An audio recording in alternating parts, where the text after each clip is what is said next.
New York Mets Nation, and welcome to the Bat Cave. I'm your host, the Bat Frie, Kenny Fry. Good morning. Wednesday morning. Okay. Hope everybody is well. It's freaking freezing in Pennsylvania. Although it's supposed to turn around in the next couple days, it's going to feel like summer. Felt like winter yesterday. Going to feel like summer on Thursday and Friday. So who the hell knows? Spring, maybe today's spring. I don't know. It's insane, the freaking weather. It drives me nuts.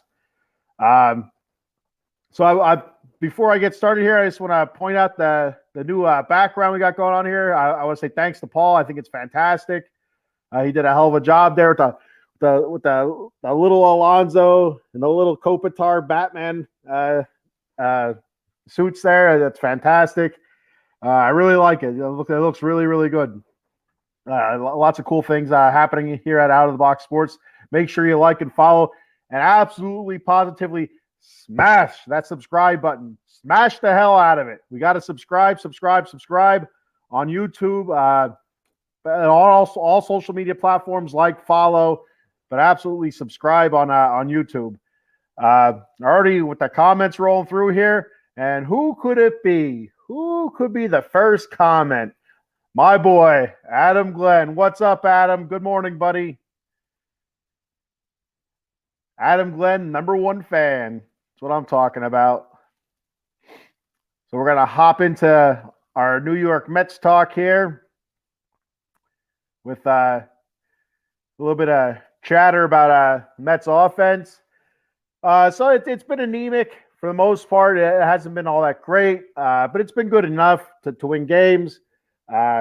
Sitting 4 back of the Braves right now in the East, and it's not even May yet, so you don't even worry about that stuff. My daughter's a Phillies fan. She was all worried about the Phillies shit in the bed, but I told her, I said, you don't worry about anybody crapping the bed until July.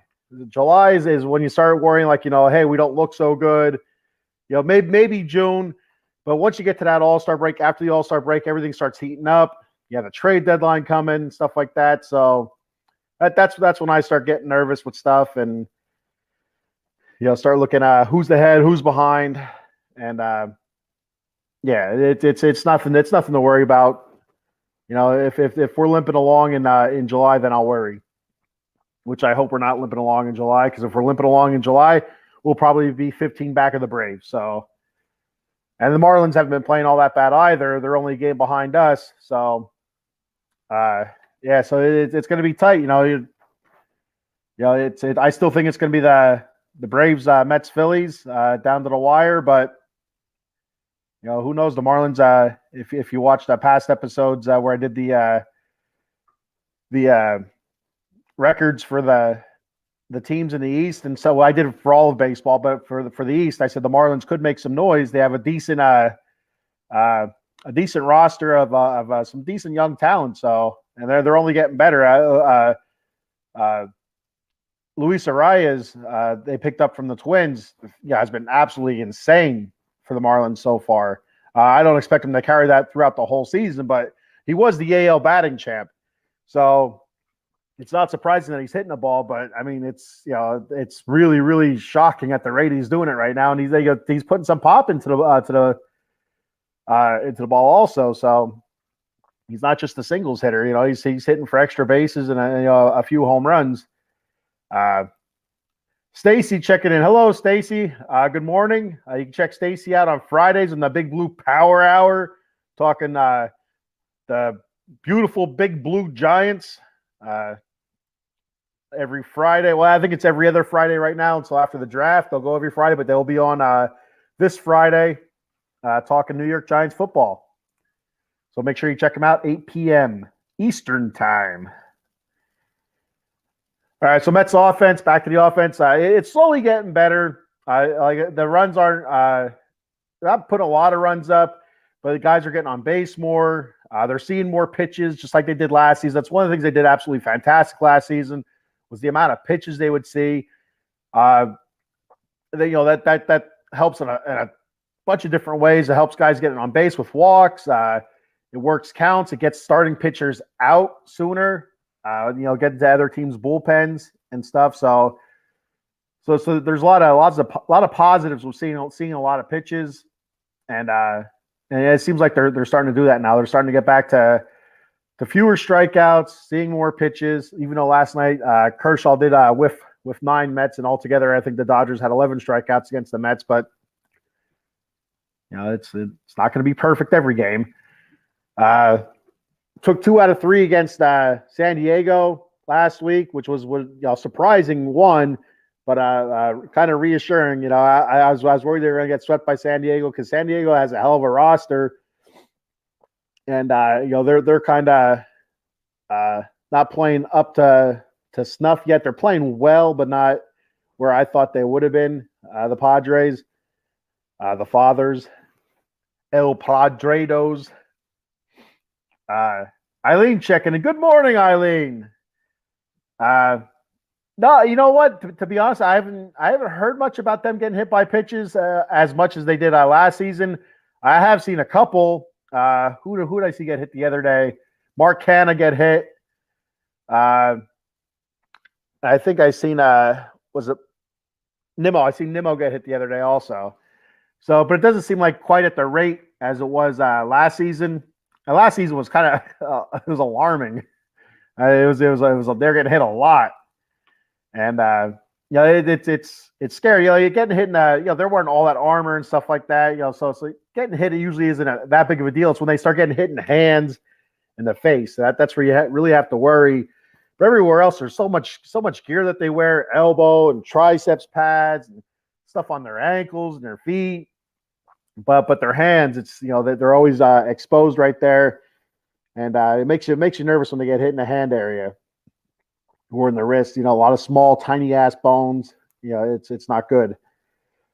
So with their offense leading the way so far offensively, Pete Alonso's having a really decent start so far. Hitting 275. Tied as of last night, he was tied first in home runs with 8 in major leagues, second in RBI with 15 in the National League, tied third in runs in the major league with 15 in majors, tied fourth in slugging percentage in Major League Baseball, tied 6th in OPS at 1.064 in Major League Baseball. So I mean, Pete Alonso's having a heck of a start to the season. There's been a couple times, though, he's left a few guys on base. It kind of reminds you of last year's Pete Alonso, where he's hitting, solo home runs in games that the Mets are down by 6. It's kind of like, we had 2 men on a couple innings ago. We could have used that big hit there, Pete, but, there are times where he does come through. So you kind of take the good with the bad and just, I have to understand that they don't come through every time. It's hit or miss. Jeff McNeil kind of starting off slow a little bit, but he's starting to pick it up a couple multi-hit games. He's tied with for the lead on the team with doubles. I think he has 6 or 8. I can't remember what the number was now off the top of my head. So he's starting to hit more, starting to hit better, starting to see more pitches. They've been moving him around up and down the lineup, all over the place on the field. So a lot of that could be contributing to his slow start. Nimmo, he's starting off well, hitting 293, 15 walks. That's one of the great things about Nimmo. I talked about when they before they signed Nimmo and when they signed Nimmo about the amount of pitches that he saw last year. And the big thing with Nimmo was that the pressure he put on the defenses with walking and just putting the ball in play and stuff like that. And he had quite a few 0 for 4 days, 0 for 4 games last season. But a lot of those 0 for 4s are putting the ball in play, moving guys over, just putting pressure on the defense, and that stuff adds up. Lindor, batting average, fairly low in like 230s, somewhere around there. But 17 RBI leads the team. He has I think 4 or 5 home runs. So he's been knocking the ball. He had a grand slam last week, I think it was. So yeah, a lot of good things happening for the Mets offensively. Just not quite putting the amount of runs up that makes you feel good about it. So that tells you they're putting guys on, just not bringing them in. And that's if you watch my show, since I've been doing this, that's why I always talk about runners in scoring position and leaving men on base. That was one of their big issues back in 2021. 2022, it crept up on us a couple times. It hurt us.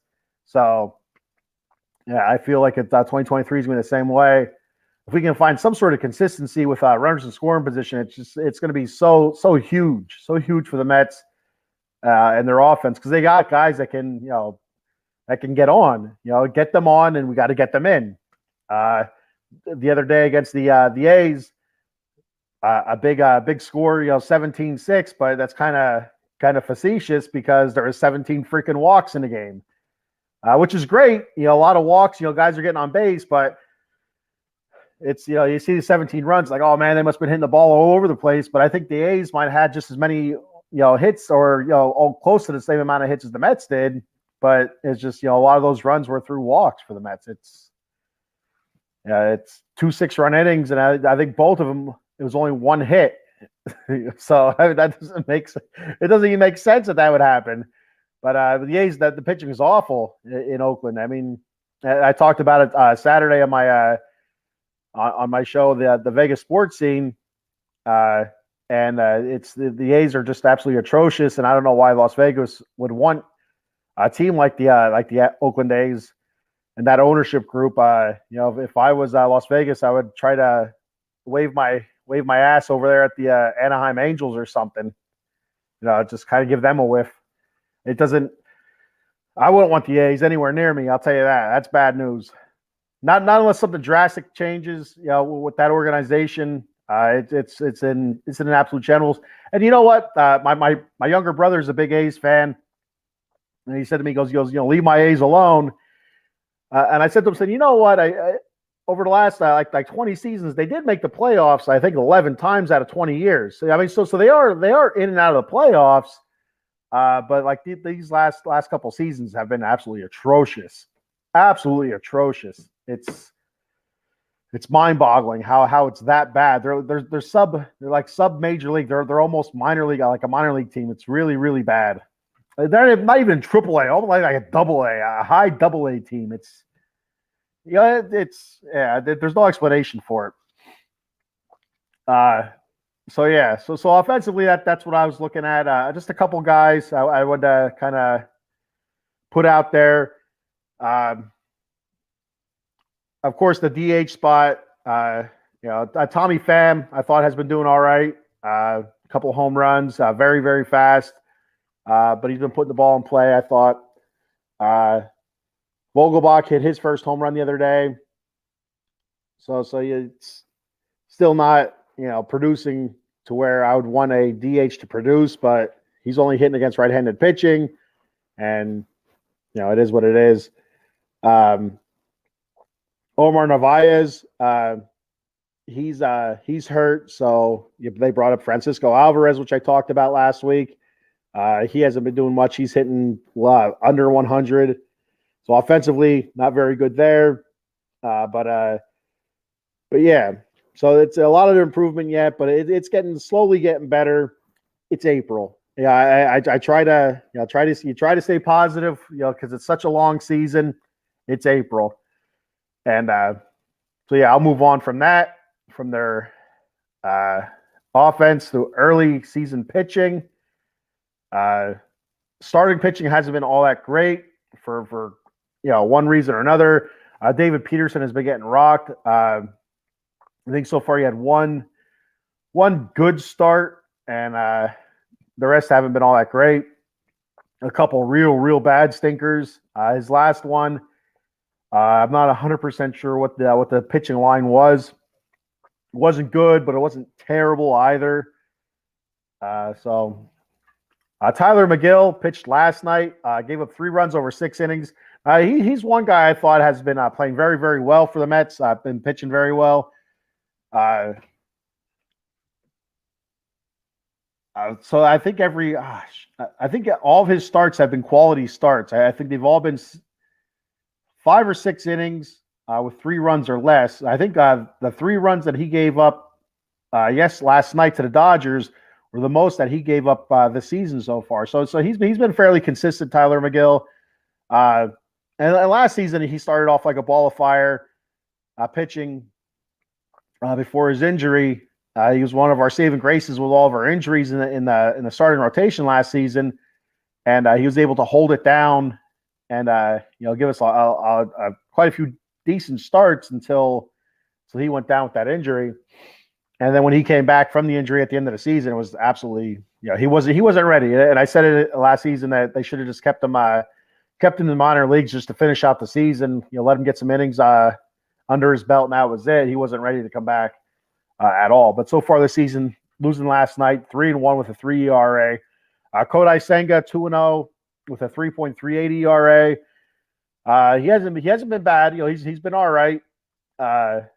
Last start against the A's, he struggled. He didn't make it out of the fifth inning, so he only got I think it was 4 innings, and then Buck pulled him in the fifth. Started walking guys. The A's started hitting him a little bit. He gave up, I think it was four earned runs, I think it was, and he didn't look sharp. But I think part of that was all the walks that the A's were issuing. He had a lot of downtime in between innings. They showed him a couple times up in the bullpen, just throwing just to try to stay loose. So that could really mess with you. You hear about it with long innings. Sometimes starting pitchers, starting to tighten up or getting cold or whatever, their arm getting cold, and that could have been an issue with Kodai. I'm not really sure, but he didn't have a great outing against the A's, and didn't get the win because of it. Team scores 17 runs for you, and you can't get the win. That sucks. That's kind of rough. Scherzer, 2-1 with a 4.41 ERA. His last start was a shutout against the Padres, 6 strikeouts, 3 walks. Pitched well, and it's hard to navigate that lineup with the Padres. So the 3 walks isn't really all that big of a deal. I think 2 of those walks were to Juan Soto. I think it was. I could be wrong, but whatever. So 2 of those walks, I believe, are to Juan Soto, who's a walking machine. The dude just gets walks by the bucketful, and so Scherzer did a good job navigating that lineup. Only 5 innings. Our starting pitchers do not go deep at all. It seems like 5 innings, maybe 6, for lucky, and that's what we got last night from Miguel. And it just says the length has not been there so far. Hopefully they start stretching some of these guys out, because our bullpen is just getting overused right now. One of the things that Buck did last year with the bullpen was he rotated a lot of guys to try to keep them fresh. But I mean, that's going to be really hard this season if your starting pitchers can't get out of the 5th inning. I mean, their pitch counts are so high because they're working the count. I get it and stuff like that, but we have to do better.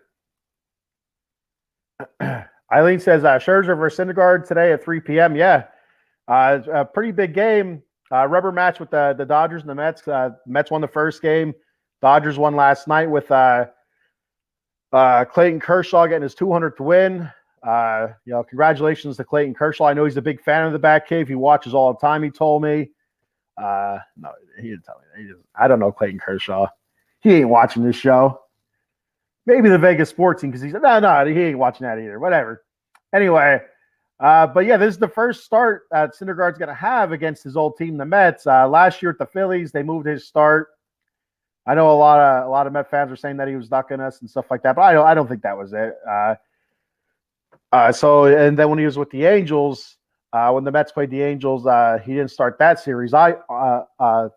I don't know which one's correct. It doesn't really matter.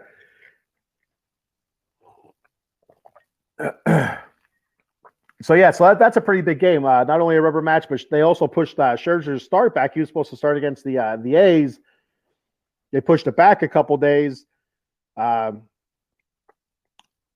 thought I heard there was some soreness or some tightness or something like that, or whatever. That's why they pushed it back. But then I also read some Twitter people saying that they pushed it back so he could pitch against the Dodgers and not the A's. I mean, it's kind of early to be setting your rotation up against the Dodgers. They're not really in your division, but I get it. It's a big name team, one of the better teams in the league. You'd rather have your better arms going than against the A's, who are complete trash. And I'll yell that from the mountaintop. The A's are trash. It's disgusting. Joe Sullivan, Sully checking in. Good morning. Good morning, Joe. You can check Joe out on Tuesdays on Extra Innings, talking Major League Baseball with Paul, European Paul, whatever they call him. Great show. I love all the baseball talk.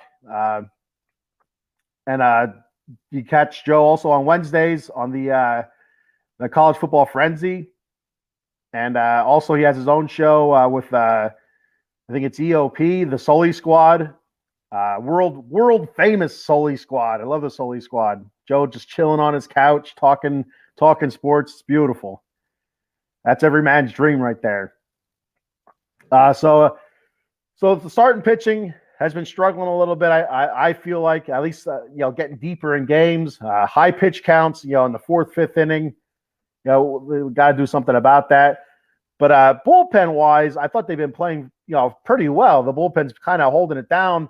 Stephen Nagosic, 2.84 ERA in long relief. But now he's also injured, so that hurts us. But Adam Ottavino, who I pleaded and begged the Mets to re-sign, and they did. So I was over the moon about that. I was hoping they'd bring Seth Lugo back. He'd be perfect right now because he's a starting pitcher, and he's been doing fairly well. But he'd come in handy right now. And Robertson, David Robertson, they picked up from the Phillies, has been lights out so far. 8 games, four save opportunities, a 0 ERA. You can't ask for much more than that right now. Joe says, what's the status on Verlander? So right now he's thrown off of the mound, I read, and they're expecting him to pitch a rehab game April 28th and then make his, if everything goes right, making his Mets debut, I believe it said May 3rd. So I'm not really sure who that is against, but that's the timeline they have for him right now. Not really pushing it too much, but it's kind of time. You're paying the man a lot of money. I get it. He has a strain of something. It was like a strain of a muscle. It was something. I read it. I was gonna write it down like this. It's too technical. I'm gonna see it on my notebook. I'm like, what the hell is that? He strained a muscle. So they don't want to push it too much, because he is he is up there in age and he has a lot of miles on him. So you kind of ease him back into it.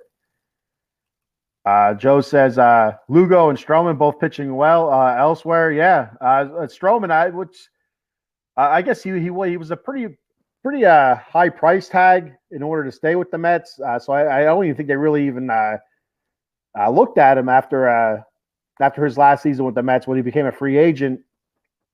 Or did they trade him away? No, I don't think they traded him away. I think it was a free agent thing. I could be wrong now. Now I'm thinking about it. I'm not sure.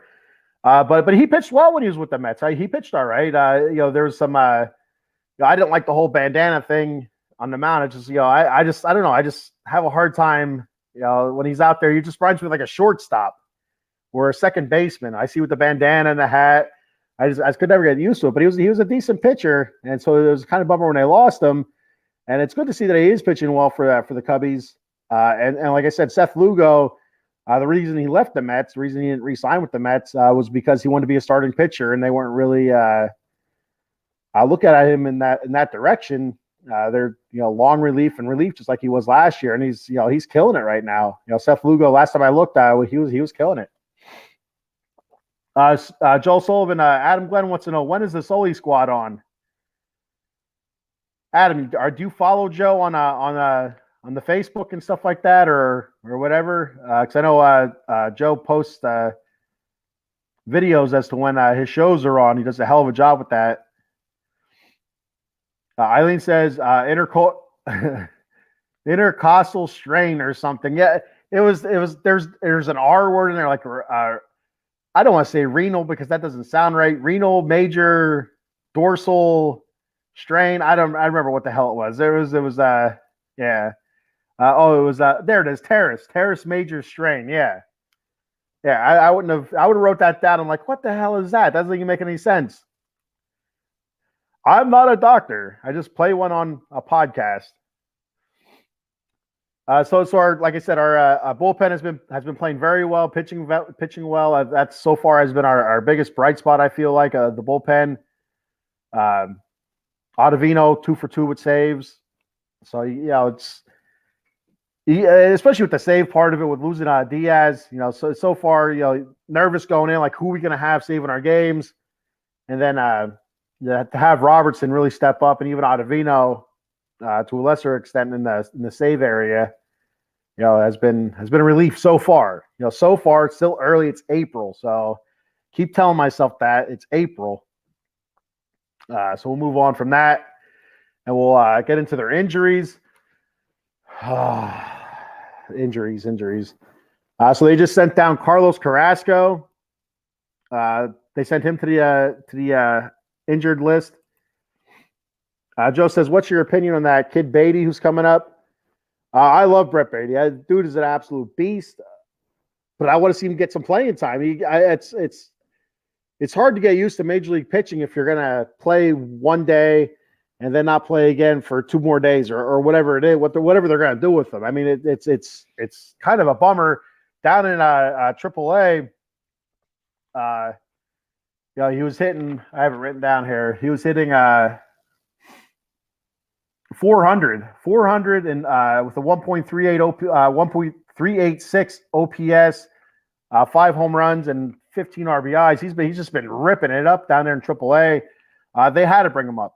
I mean, everybody wearing any kind of Mets garb, any kind of Mets swag was screaming from the hilltops, bring Beatty up, call Beatty up. Finally, they did it. Makes his debut, goes 1 for 4 with an RBI, had a couple decent at bats. His one hit was a nice line drive out to right field.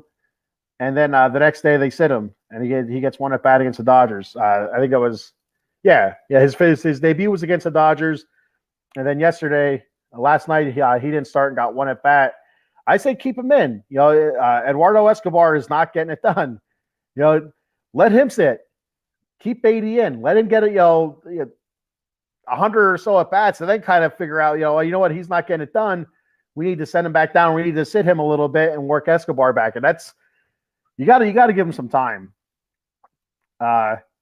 Joe says, as a Phillies fan, I have to keep telling myself it's April. We are really struggling. And that's what I said earlier in the show, Joe. My daughter's a Phillies fan. And she's constantly looking at her phone. She goes, oh my God, the Phillies are, I don't know what the record is, 5-11. I said, Emerson, it's April. I said, they only have 150 more freaking games to go. 145, whatever it is. So they're going to be fine.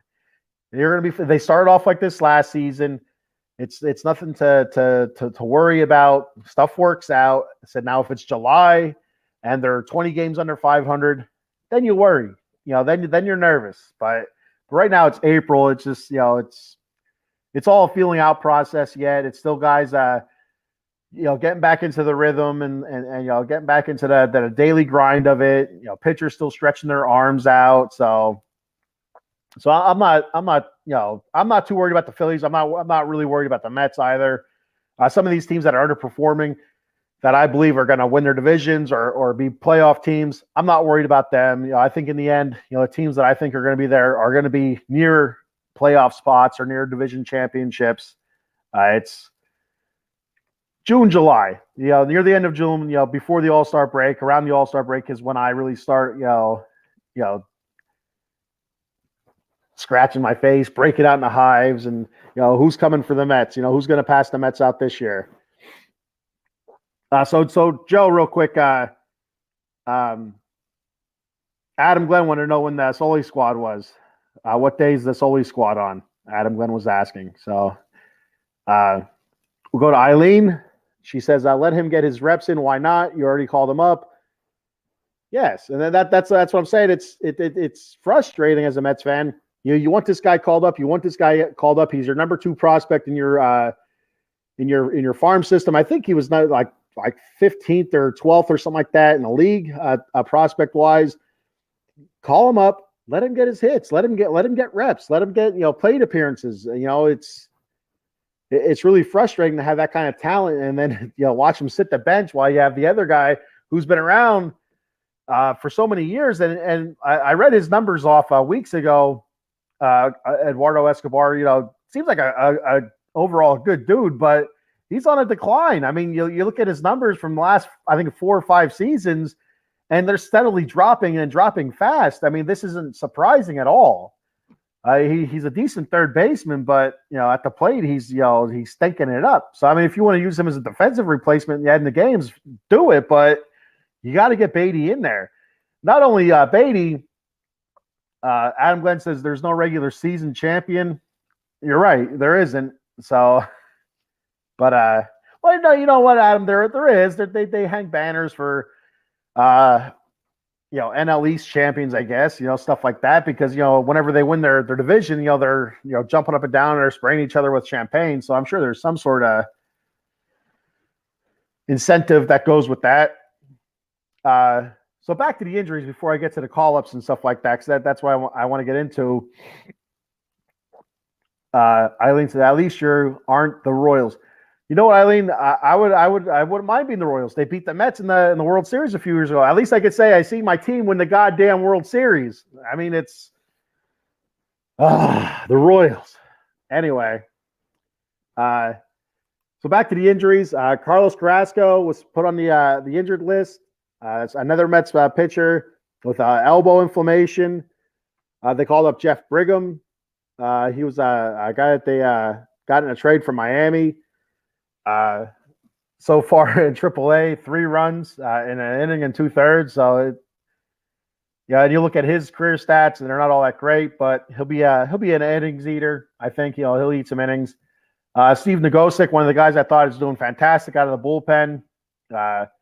He has a right elbow bone bruise. He got hit with a line drive in the game against the, I think it was against the A's. Tim LaCastro, back spasms. He has quite a few stolen bases for us. So he's on the injured list. They expect him to be back fairly soon, though. They don't think it's going to be a lingering thing. And then, like I talked about earlier, Justin Verlander, muscle strain. That's all I have written down. I didn't have Terra Major Taurus, a Saurus or whatever. Muscle strain. They're expecting his Mets debut to be May 3rd. April 28th, they're expecting a rehab start. So that's what I have for injuries. It's so many injuries. On the pitching staff. Like I said, they pushed back Scherzer's start because of soreness or whatever it was. So if you want to count that, then Verlander, Jose Quintana with the lesion on his lungs, and so he's recovering and he won't be back until July. Who else is there? There's somebody else I feel like that's hurt. No, I think that was it for starting pitchers. Senga had that finger issue in spring training, but that wasn't a big deal. So we'll move on to our next topic, call-ups. The Mets have some pretty interesting youngsters down in AAA right now that we'd like to see called up sooner or later. I know I did some predictions as to when I thought they're going to get called up. Some of these guys, I feel like some of these guys will be called up this season, and so far it's been happening a lot faster due to injury. Like I said, with Omar Narvaez going down, they brought up Francisco Alvarez, and he's splitting time with Tomas Nido. I think Tomas Nido's catching 2 to Francisco Alvarez's 1, so he's not getting the reps that he should be getting. That's another frustrating thing, because his best part of his game is his bat, and if he's not getting reps to hit, well, then it's going to be shit, and that's what it is right now. He's hitting under 100, but he's their top prospect in their farm system, Francisco Alvarez. So he's up. They just called Beatty up. So far, 1 for 5. He was 1 for 4 in his debut with an RBI, then 0 for 1 last night in a pinch hit role. Like I said, AAA 9 games, hit 400, 1.386 OPS, 5 home runs, 15 RBI. Fantastic. And a couple other guys, Ronnie Mauricio. I said he might not get called up till next year, but I don't know, man. He's been slugging the crap out of the ball. Also hitting 355, 6 home runs, 14 RBIs with 1.193 OPS. And then Mark Vientos, I said would probably be up sometime this season. I was thinking probably around All-Star break, maybe somewhere around there. Depending on injury, maybe sooner. But he's hitting 364, 6 home runs, 17 RBI with 1.210 OPS. So he's knocking the crap out of the ball also. So this is, there's some guys there just waiting to come up. And, it's but the whole Ronnie Mauricio thing is they have him playing shortstop at AAA. And you have Francisco Lindor until like 2030 or something. I don't know the exact, years or whatever, 2032. So he's not going to Ronnie Mauricio is not going to play shortstop more than likely. I don't see Lindor moving his position. But there was so much talk of Mauricio moving to the outfield, and as far as I know, they still have him playing shortstop in Syracuse. So that's kind of interesting to me. That tells me that I wouldn't expect to see Ronnie Mauricio anytime soon. Mark Vientos listed as a third baseman, but he did play some outfield for the Mets last year when he was up in some minor roles and near the end of the season and stuff like that, minor stints. So there's always a chance they could bring him up to do some outfield stuff, to work through third base. Mark Canha right now struggling a little bit at the plate, hitting just over 200. The big thing with Mark Canha is he's one of those guys that used to take forever to get into the batter's box, and now being hurried up. I think it's going to take a bit of an adjustment period for him to really get comfortable. And I think I could see Canha maybe heating up a little bit in May, late May, mid May. So I wouldn't pull the plug on Canha yet. But it's like I said, you have Vientos and Mauricio just sitting there waiting to come up. Narvaez struggling after being called up, but not really getting the reps that you want him to see you get. Another guy with all these pitching injuries, Joey Lucchesi, is the guy that's been in the Mets system for a while. He's injured over and over and over again, but he's been pitching well so far. 2-0 through I think 3 games, 2.30 ERA, batting average against him. Batters only hitting 196 against him, so he's been pitching really well. 16 strikeouts through 15 innings pitched and only 7 walks. So hopefully he can stay healthy, and maybe they give Joey a call up, and that'd be pretty cool, because it's such a journey for him with all the injuries and Tommy John surgeries and elbow problems. It'd be cool to see him get the chance, get the call up and do well with it. Jeff Brigham, like I said, calling him up. He was got him in a trade from Miami. Jose Butto, he did a spot start for the Mets the other day against the A's. Pitched well, 5 innings pitched, 1 earned run. They sent him back down, actually. He was up last season, too, and I think he struggled in a couple spot starts for the Mets when we had all of our old guys hurt or needed a couple extra days rest. So that's some of the prospects. What's going on with them right now in the Mets system. There's also Edwin Uceda. I think he just got called up also to get some innings out of the bullpen because our starting pitching can't go more than 5 innings. So that's not good. So that's all I have for Mets baseball this week. I just want to touch on David Robertson again before I move on to hockey. Pitching fantastic. It's early, it's April, but he's looked really, really good, really good. I just wanted to put that out there again. A 0 ERA in 8 games, 4 for 4 save opportunities. So far, so good. That's all I can say. So far, so good. I got a comment before we move on to hockey.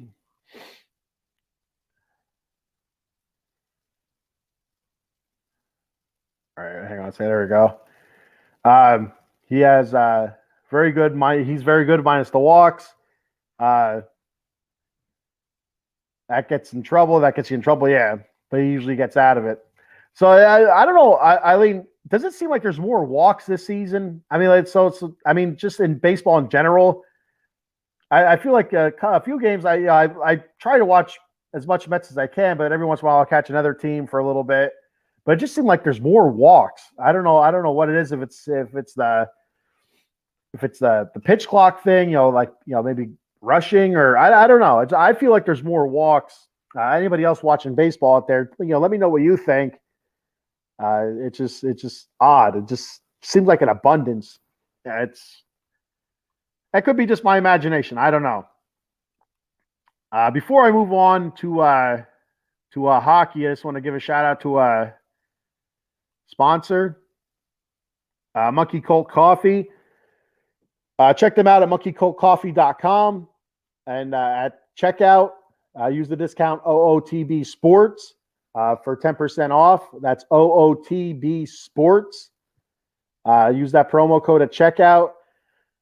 Like I said, I've preached it on here. Their bourbon chocolate chip flavor coffee, out of this world. I love it. It's fantastic. Actually, one of my buddies from when I was a little kid, Jeremy Dunmoyer, he just purchased a bag of the Monkey Colt Coffee bourbon chocolate chip and also the cold brew pitcher, like I did. And so shout out to Jeremy for helping Monkey Colt Coffee out. And they also have a new flavor coming up pretty soon, toast coconut rum. I can't wait to try that. So check them out, monkeycoltcoffee.com.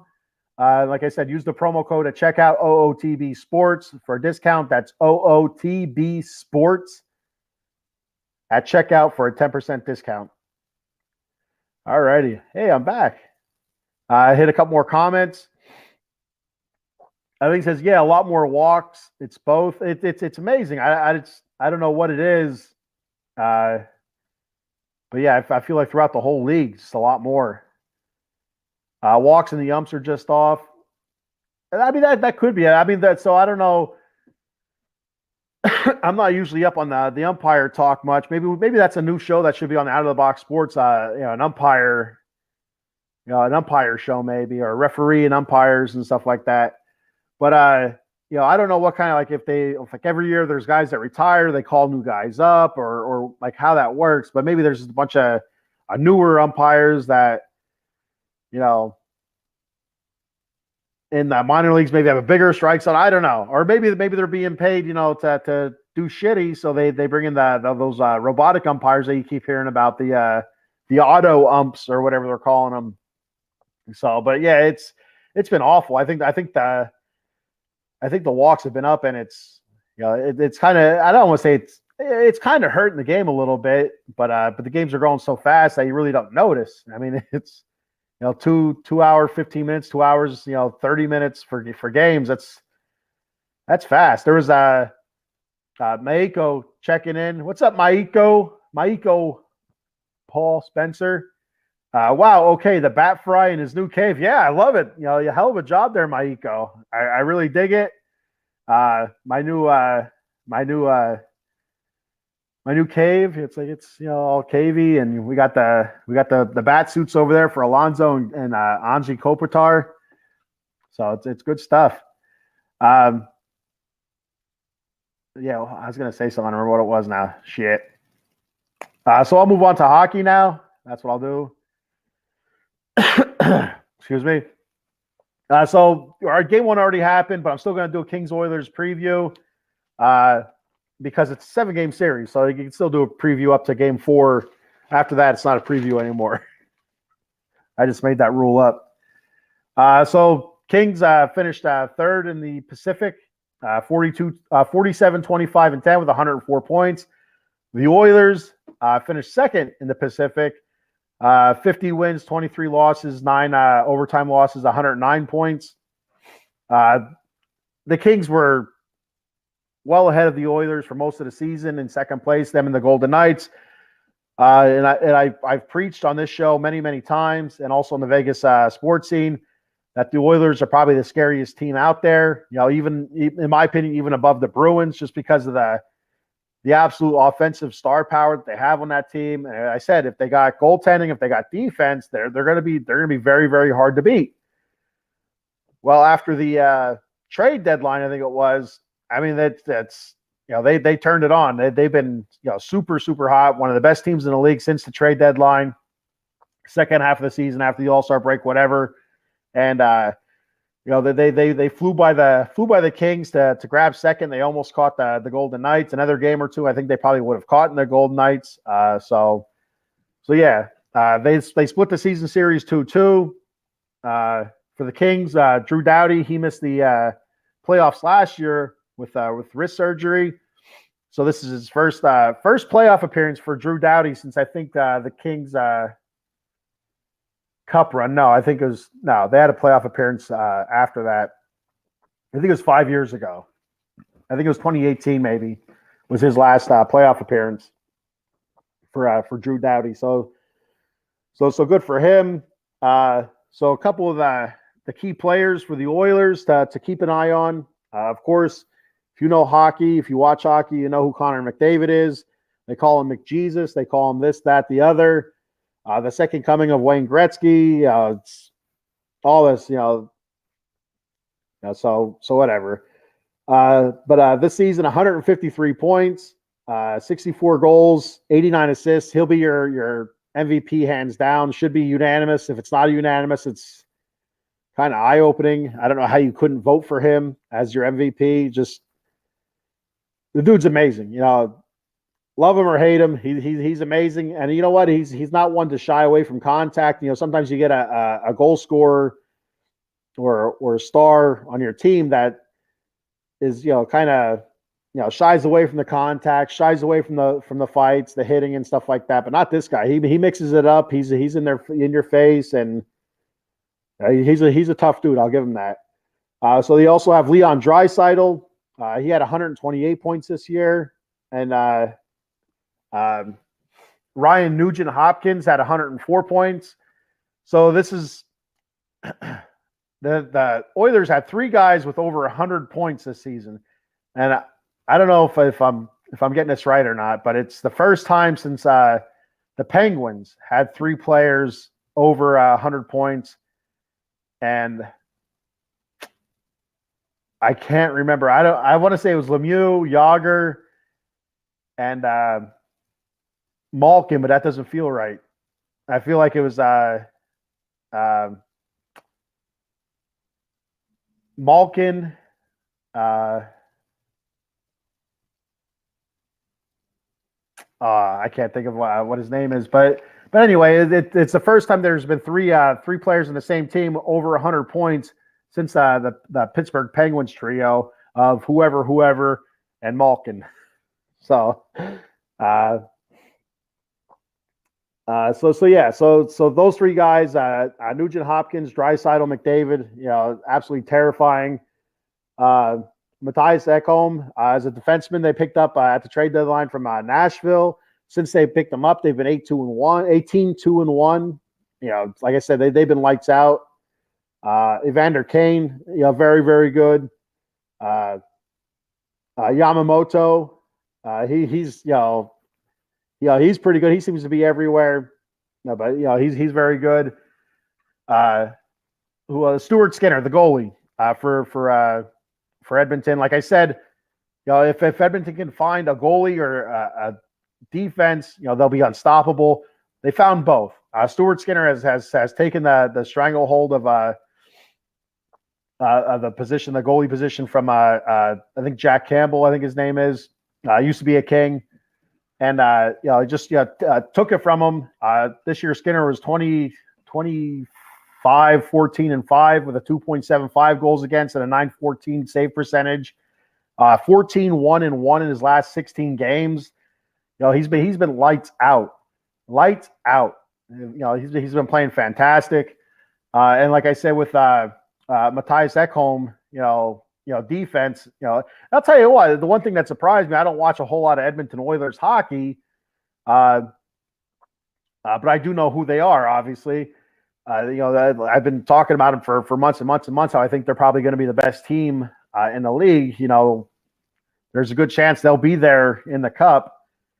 But my Kings are going to beat them in 7 to get back at them from last year. But they found both. They found defense and a goalie, and they've played very, very, very, very good. So they're scary. So key players for the Kings: Adrian Kempe, a career high in goals with 41 goals this year. His career high was last year with 35, I believe it was. Overall, he had 67 points. Anze Kopitar, the captain, he had 74 points, and he got a brand new bat suit there. It's hard to do this here because everything's reverse. Anze Kopitar, 74 points, 28 goals, 46 assists. Drew Doughty, 9 goals, 43 assists for 52 points, but he's been absolutely fantastic on the power plays. Victor Arvidsson, 26 goals, 33 assists for 59 points. Mikey Anderson has been really good for us, really solid for us on defense. Gabe Vilardi, who's out hurt right now, 23 goals, 18 assists. He's come up in a lot of big spots. He's really good on the power play. And then in the goaltending, Jonas Korpisalo, who we picked up from Columbus with the Jonathan Quick trade. We picked up him and Vladislav Gavrikov. And Gavrikov has played well also for the Kings. But Korpisalo has been really, really good. Compared to what we had before that, Phoenix Copley played well for the Kings. I'll say he played good for the Kings. But Jonathan Quick and Cal Peterson were just atrocious this year. So to have the combination of Korpisalo and Phoenix Copley, it's been a blessing so far. But since Korpisalo has been a King, he's 6-3-1 with a 2.03 goals against and a 926 save percentage. That's outstanding. Phoenix Copley this season, 24-6-3 with a 2.64 goals against and a 903 save percentage, which is pretty good. And then the one guy that we're really missing here is Kevin Fiala. This is his first season with the Kings. We picked him up from Minnesota. 23 goals, 49 assists for 72 points, and he only played in 69 games, so he missed 13 games this season due to injury. He's still out. So we'll go into that right now. The Vilardi and Fiala updates. So Fiala, I haven't heard anything. I haven't heard about him skating in practices or anything like that. But Gabe Vilardi has said that he's ready to go. He was skating yesterday at practice and stuff like that. So it looks like he might be good to go now. So we'll have to wait and see if he is in the lineup or not, and how they're going to shift that around, who they're going to move and stuff. So excuse me. So I'm really excited to get Gabe Vilardi back. I'll be really, really excited to get Fiala back. He's been outstanding for us this year. A really big offensive catalyst. We don't have the big offensive numbers like the Kings do with those 3 guys, but stretched out throughout our entire offensive lineup, we're very good. The Kings can match the Oilers goal for goal, and it's not just coming from 3 guys. But so that's the key guys for both teams that we're looking at, the key players, and hopefully we get a couple of those. We have Vilardi and Fiala back. Like I said, hopefully Vilardi comes back tonight when the Kings playing game 2 against the Oilers. So game 1, Kings win 4-3 overtime. Excuse me, throat's dry. It's killing me. There we go. So for the Oilers, Leon Draisaitl was fantastic. 2 goals. Bouchard had a goal. That Bouchard goal drove me nuts. I can't remember who it was. I want to say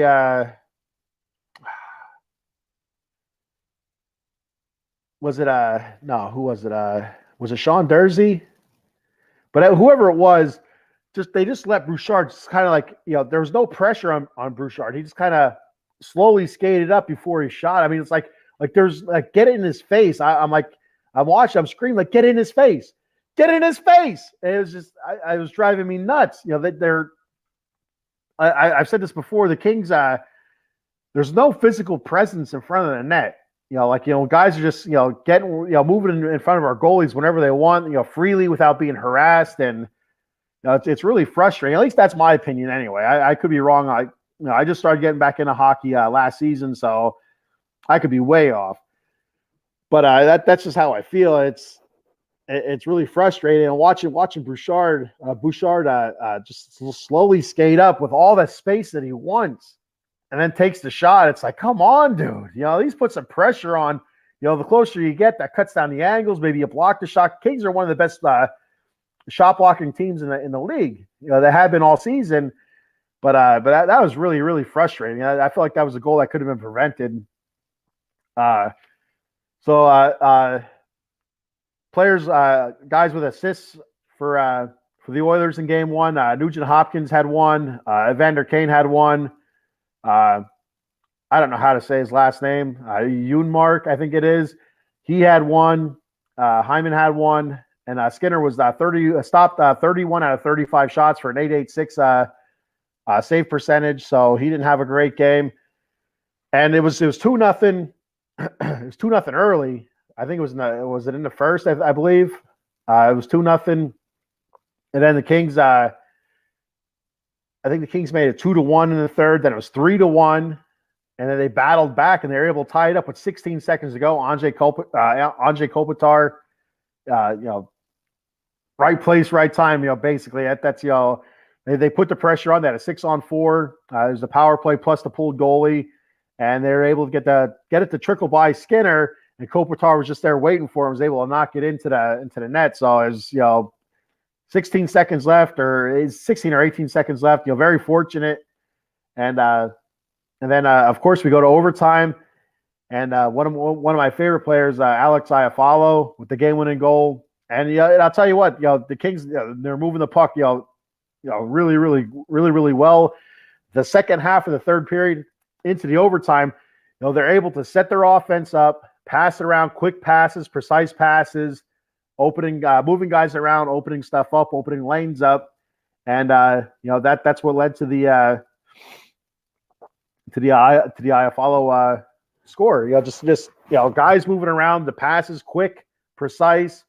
A lane opened up, and that was it.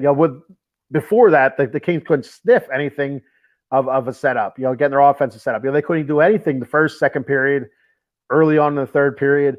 Well, finally, as it went on, they stuck to the game plan.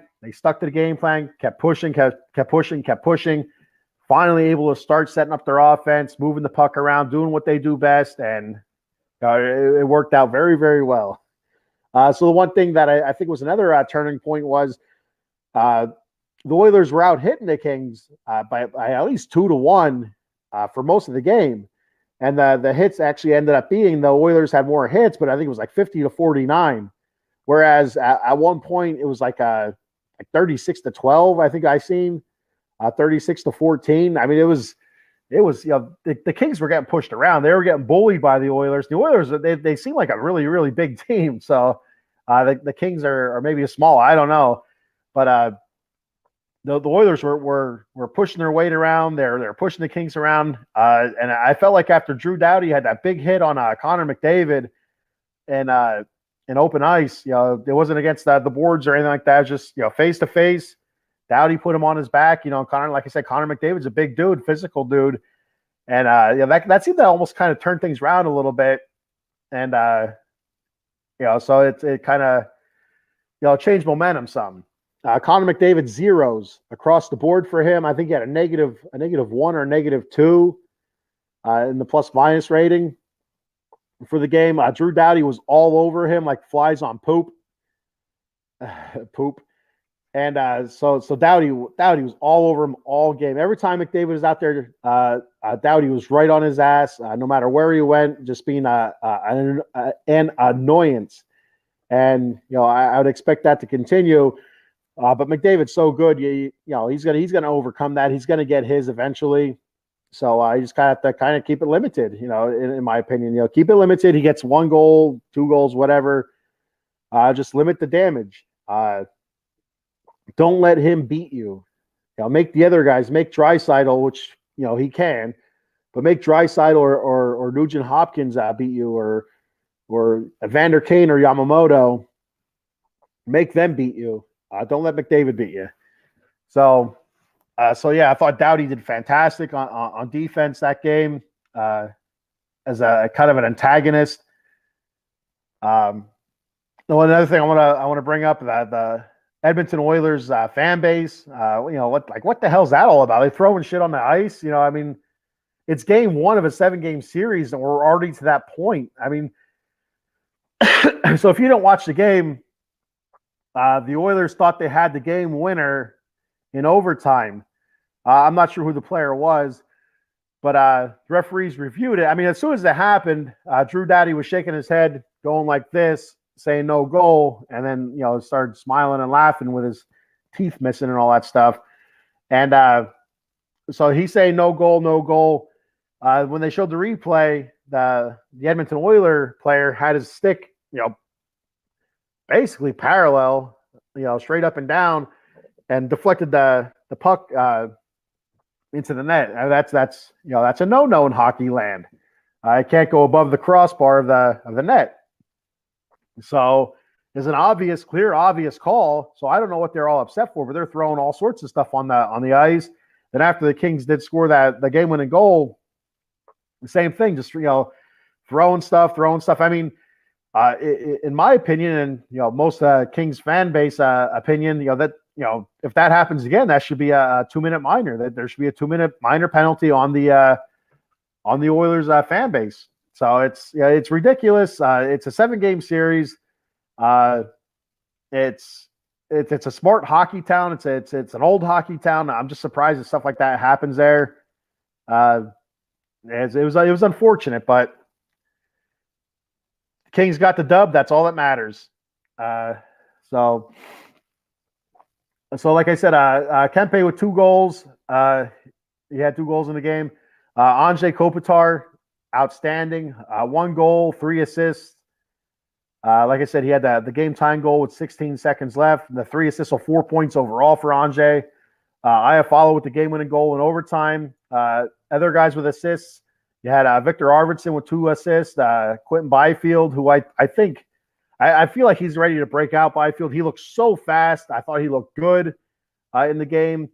It's been a long time since he had a goal. I think like 35, 36 games, something like that. And the last goal he had was an empty netter. So, but he had an assist. Quentin Byfield had an assist. Philip Donato, Philip Deneau, he had an assist. Matt Roy had an assist. Korpisalo saved 37 shots out of 4. Saved 37 out of 40 shots with a .925 save percentage. So he was outstanding in net. Like I said early on, there's 2 quick goals from Edmonton, and he had a lot of big time saves in that game. A lot of big time saves, or that game could have easily been out of hand. If they're going to ride him through the playoffs, or they're going to alternate him and Phoenix Copley, we'll have to wait and see. But a hell of a start for Korpisalo. A great job to hold that offense to 3 goals. 40 shots. And and numerous block shots, by the Kings. So good on them.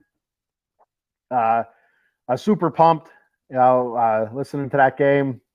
Hands were waving, fist was pumping. So good stuff.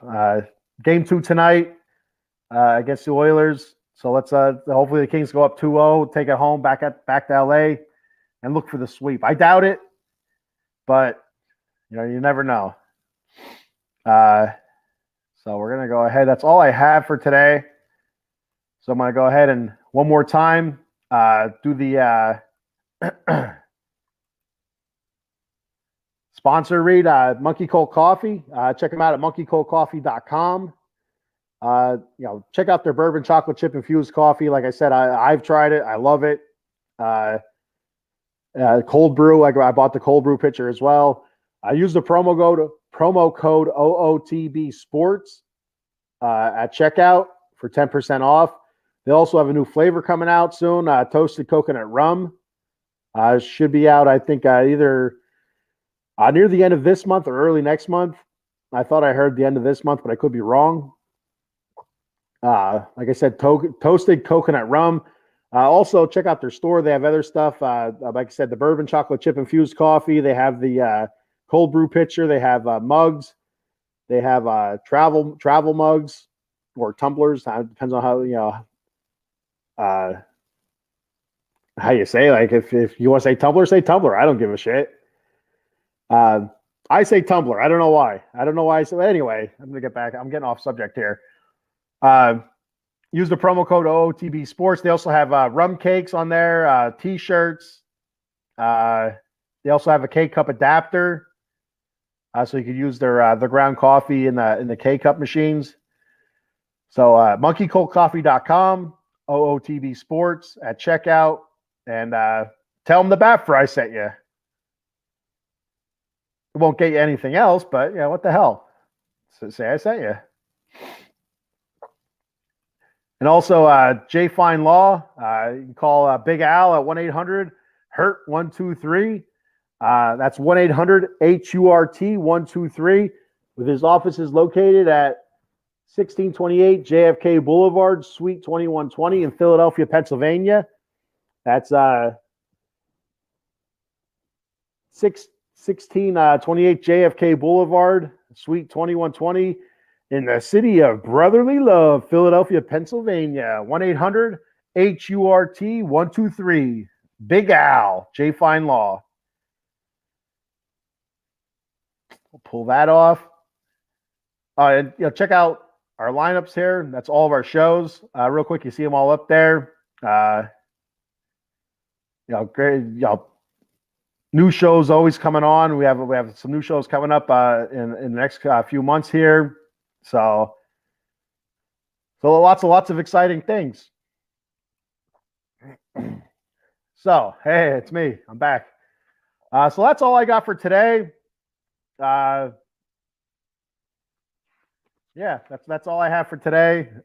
So I would thank you for checking the show out, for commenting, for liking. Make sure you smash that like, follow, subscribe, like buttons. Oh, one more thing. The Not Your Average Janes. If a lot of the shows we've been putting this out there. I coach a 14U softball team. My daughter's 14U softball team, and the cost of everything is constantly going up. The cost for tournaments, equipment costs. I mean, the cost for balls just alone, softballs is just absolutely astronomical. So I think for a dozen balls, I think it's like $70 or something like that. It's insane. So what we're doing is we're asking for donations to become a sponsor for Not Your Average Janes. Out of the Box Sports is looking to become a sponsor. So if you want to donate, like anything, $1, $5, it doesn't really matter. You can contact me, Kenny Fry, or Paul Spencer, my Eco Spencer, and we'll give you our Venmo handles so we can make the transaction.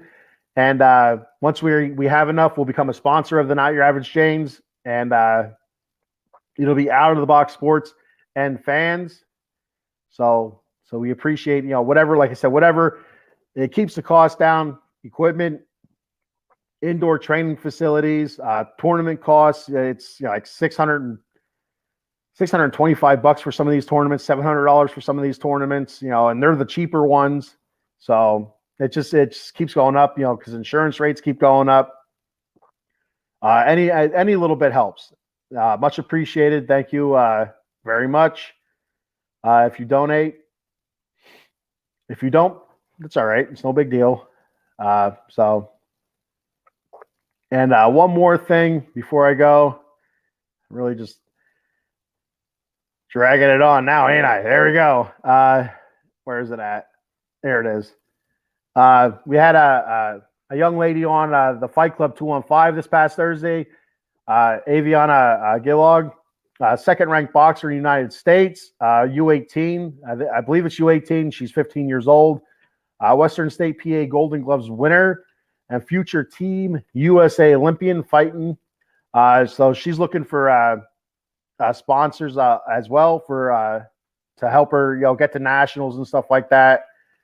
To be a part of the Olympics, she has to go to a nationals and win nationals or do well at nationals in order to be selected for the USA Olympic team, junior Olympic team. So to help her with that, we're asking that you donate to her. There's her GoFundMe link right there, GoFundMe.me/E28900DA or Cash App. And you see it right there, the little $sign, get Aviana to the number 2 nationals. So if you can give to Aviana, to her cause, a bright young lady, tough as nails. I'll tell you that. She wants to be a bare knuckle boxer when she gets older. So that's insane. Very, she got her head on right. It's a good kid there. So, help her out if you can. Much appreciated. And there we go. All right, so that's it. Now that's it. I promise that's it. I'm not going to drag it on anymore. And so I want to say thank you. Like, follow, and please subscribe on YouTube and all the social media platforms. Share away, like, follow all of our pages. Check us out on Twitter, Instagram, Facebook, YouTube, TikTok, all that good stuff. So. Thanks for checking me out, and I'll see you next Wednesday. Well, I'll see you this Saturday on the Vegas sports scene. I may have some special guests this Saturday, so the Vegas sports scene may be on a little bit earlier, 8 p.m. I'll let everybody out there in the social media world know as soon as I know. So we'll be talking some Golden Knights hockey with the Vegas Fever podcast. So that's what we're looking to do on Saturday with the Vegas sports scene. Have the Vegas Fever podcast folks on the show to talk Golden Knights. That's the plan right now, but stay tuned. Things change sometimes. So that's it. That's it now. So next time, same bat time, same bat channel. Peace out.